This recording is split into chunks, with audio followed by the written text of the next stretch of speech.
નમસ્તે મિત્રો, આપણે બનાસકાંઠા જિલ્લા શિક્ષણાધિકારી શ્રીની કચેરી દ્વારા પ્રેરિત સફળતાનું પંચામૃત પુસ્તક જે છે એની વિડિયો સિરીઝ જોઈ રહ્યા છીએ અને તમારા માટે હું લઈને આવ્યો છું સેક્શન ડી માંથી છેલ્લા 3 પ્રશ્નો, પ્રશ્ન નંબર 53, 54 અને 55. શું કરવાનું છે સમજી લઈએ.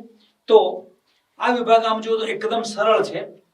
વિભાગ એ માં એના જે શરૂઆતના 10 પ્રશ્નોના જે જવાબો આપવાના હતા એ વખતે આપણે જે સમજૂતી જોઈ છે WH વર્ડ્સ વાળી, એ જ સમજૂતી તમને અહીંયા પૂરેપૂરી કામ આવશે.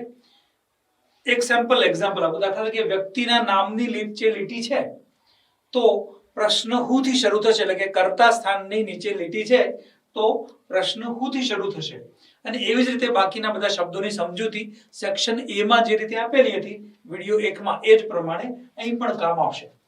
પણ માનો કે ક્યારેક એવું થાય કે હું થી શરૂ થતા 2 પ્રશ્ન આપેલા હોય અને અહીંયા માનો કે નામની નીચે લીટી છે ને હું થી શરૂ થતા 2 પ્રશ્નો છે જે બંને લાગુ પડે એમ છે, તો પછી વાક્ય જે કાળમાં આપેલું છે એ જ કાળનો પ્રશ્ન એ પસંદ કરવો, એ આપણે કોમન સેન્સનો ઉપયોગ કરવો પડે. એક્ઝામ્પલ જોઈ લઈએ.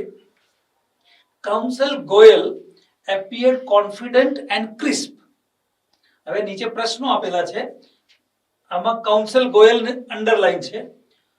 How did Counsel Goyal feel? Who appeared confident and crisp? Why was Counsel Goyal confident? And who is confident and crisp? આટલા પ્રશ્નો છે. તો આમાં કાઉન્સિલ ગોયલ ને અંડરલાઈન સમજીએ આપણે. ગોયલ બાકી છે પણ તમે સમજી લો કે અહીંયા પણ અંડરલાઈન છે.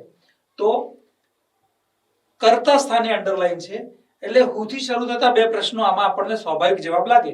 હવે એક જ જેવા 2 પ્રશ્નો હોય તો પછી શું કરવું પડશે? તો એનો કાળ ચેક કરવો પડશે. તો વાક્યનો કર્તા હોવાથી પ્રશ્ન હું થી શરૂ થવો જોઈએ, પણ હું થી શરૂ થતા 2 પ્રશ્નો હોવાથી વિકલ્પ બી જે છે એ કાળની દ્રષ્ટિએ પણ અનુરૂપ છે. એટલે માટે જવાબ બી જે છે who appeared confident and crisp એ સાચો વિકલ્પ રહેશે. અહીંયા જોઈએ, સ્પંદન is happy as he has won the bodybuilding championship. પ્રશ્નો છે, what championship has Spandan won? How does Spandan feel on winning the championship?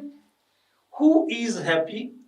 અને why has Spandan won the bodybuilding championship? તો આના જવાબો તમારે હેપી એ શબ્દને અંડરલાઈન છે તો શું આવશે? તો how does Spandan feel on winning the championship? કેવું લાગી રહ્યું છે એને? તો હેપી, એકદમ આનંદમાં. આગળ જોઈએ. Neelam has been working as a teacher since 2017. હવે લીટી છે since 2017 ની નીચે. તો પ્રશ્નો કયા છે? How far has Neelam been working as a teacher? When did Neelam work as a teacher? What has Neelam been doing? And since when has Neelam been working as a teacher? તો પ્રશ્નો પ્રમાણે સાચો વિકલ્પ આપણે પસંદ કરવાનો છે. તો સાચો વિકલ્પ આવશે ડી, કારણ કે since 2017 ને અંડરલાઈન કરેલું છે. પ્રશ્નમાં પણ એ જ વસ્તુ જોઈશે. Samir sings very melodiously from his childhood. Samir underline કરેલું છે અને તમે સમજી શકો છો. તો when did Samir start singing? Who sings very melodiously from his childhood? How does Samir sing from his childhood? And since when does Samir sing melodiously? તો આનો જવાબ સ્વાભાવિક છે, તમે આસાનીથી પસંદ કરી શકશો. Option B, who sings very melodiously from his childhood. ચલો મિત્રો, તો તમને બધાને ખૂબ ખૂબ શુભકામનાઓ. Do your best. Thank you.